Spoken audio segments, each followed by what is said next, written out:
Glad, because I'm hoping, Paul, you can explain something to me that's confused me a little bit about what exactly Eric Holder's announcement this week means, because he's talking about instructing prosecutors basically not to go after mandatory sentences for certain low-level offenders. But there is sort of skeptics of this have been pointing out that about 20 years ago in 1994, something called the safety valve was put into place that basically says the mandatory sentences aren't going to apply to certain nonviolent offenders. So I guess the question here is, what is different? Who is being protected here who was not previously protected by the safety valve? So, you know, there are these harsh mandatory minimums where people get locked up way more in the United States than almost any other country for relatively minor drug crimes or low-level selling.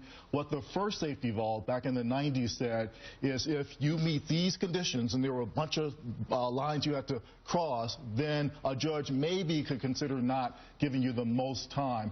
What Eric Holder is saying is, you know what, maybe we should broaden that a little so that if you're maybe a first-time offender, if you're not a member of a gang, if it's a nonviolent crime, then maybe the judge should have the discretion to sentence you to less. And prosecutors, it turns out, don't have to charge the amount that triggers the harsh sentences. So what he's saying, remarkably, because usually attorney generals talk about how tough they're going to be in crime, he's actually giving back some of his power to the judges and saying he's going to let judges decide individual cases. And it's still, though, an issue of this is not being legislatively enacted. So theoretically, the next attorney general, Democrat or Republican, can come along and say, we're not doing it this way anymore. We're going back to the old tough on crime way. It makes me think, Congressman, we're having this discussion about how more space, more political space is being created around crime issues right now.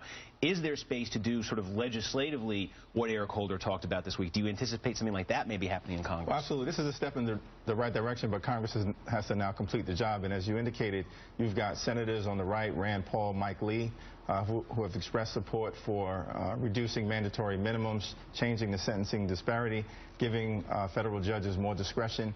And as I mentioned, on the House Judiciary Committee, there's a bipartisan task force on overcriminalization, 5 Democrats, 5 Republicans, conservatives like Raul Labrador and Louis Gohmert, progressives like Steve Cohen, Jerry Nadler, Karen Bass. I'm privileged to be on that task force, charged with the responsibility of looking at the excessive laws that we have on the books, the explosion of the prison population. We'll also be looking at sentencing disparities and coming to a bipartisan consensus. This is what the American people have demanded, and whether it's because of the fiscal cost that has resulted as a result of the explosion of the prison population in terms of lost human capital, lost economic productivity.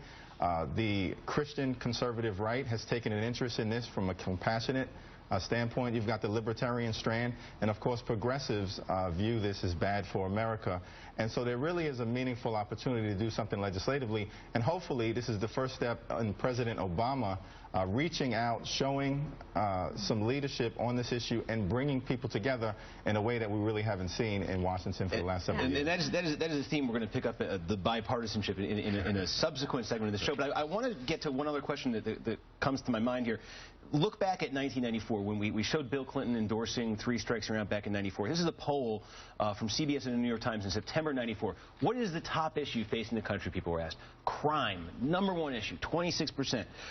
Same question was asked by Gallup like maybe a week ago. What is the top issue facing the country? I mean, you can see it right there. Crime, violence, drugs. It's not even registering anymore. Yeah. So to me, that illustrates the political space that's been created, but it also raises the question, what happens if crime starts going back up again for whatever reason? Do we just start seeing the same political pressure we saw a generation ago, leading to the same types of the same punitive reaction?